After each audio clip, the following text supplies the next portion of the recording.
दुनिया के 3 ही मूल और प्राचीन धर्म माने जाते हैं। पहला हिंदू, दूसरा जैन और तीसरा यहूदी।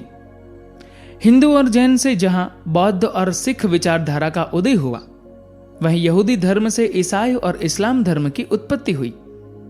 दुनिया के सभी धर्मों की जड़ है ये तीनों ही धर्म।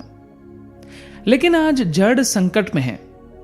जड़ के संकट में होने के कारण ही दुनिया में आतंक, धर्मांतरण, जातिवाद और तमाम तरह की सांप्रदायिक, राजनीतिक और आपराधिक सोच का बोलबाला हो चला है। 3 ही रास्ते हैं। पहला जैन का रास्ता, अनिश्वरवाद, अर्थात ईश्वर जैसी कोई ताकत नहीं है। असंख्य आत्माएं हैं और यह जगत आत्माओं का ही खेल है।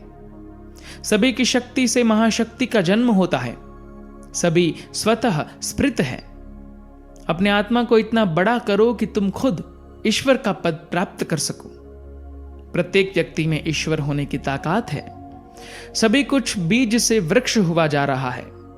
श्रम करो, यही श्रमणों का धर्म है। 1, 2, 3 या अद्वैत बुद्धि का जाल है। संसार या आत्मा को बुद्धि से नहीं जाना जा सकता।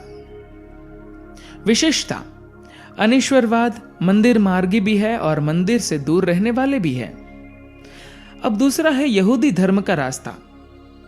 यहूदी धर्म का रास्ता कि ईश्वर है और जबरदस्त तरीके से है। जो ईश्वर को नहीं मानता वह निंदा लायक है।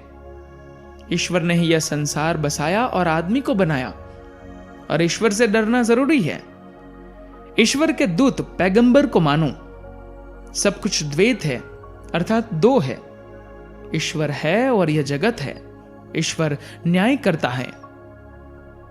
इस धर्म की विशेषता, एक ईश्वरवाद और मूर्ति पूजा पाप है।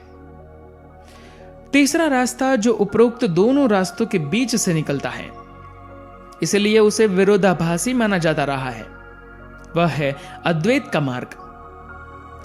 अद्वैत अर्थात न 1 और न ही 2 और न 3, अर्थात 2 जैसा दिखाई देने वाला एक। इसका सीधा सा मतलब है कि वह है भी और नहीं भी। वह नहीं जैसा है या वह है जैसा नहीं है। इसे समझना मुश्किल है, इसलिए सिर्फ मान लो कि ब्रह्म ही सत्य है और सत्य ही ब्रह्म है। सत्य 2 धातुओं से मिलकर बना सत्य और तत्, अर्थात ये भी और वह भी। जो ऊपर उठता है वह ईश्वर है और जो नीचे गिरता है वह जड़ है। इस धर्म की विशेषता, अद्वैतवादी न तस्य प्रतिमाह, अर्थात उसकी प्रतिमा नहीं बनाई जा सकती।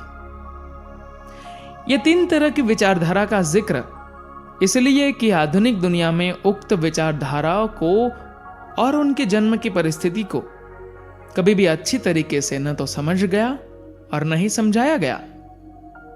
यदि ऐसा होता तो दुनिया में उक्त धर्मों के प्रति इतनी उपेक्षा या नफरत नहीं होती।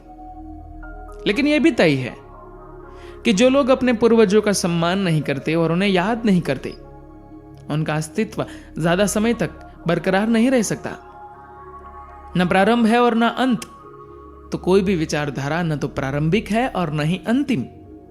सत्य की तरह उसे स्वीकार किया जा सकता है। उक्त तीनों विचारधाराओं से सत्य कोरे विचार नहीं है। हजारों और लाखों वर्ष के अनुभव के आधार पर लिखा गया अनुभूत सत्य, बेसिक फंडामेंटल, अर्थात यही है सारभूत मूलभूत तत्व। धन्यवाद।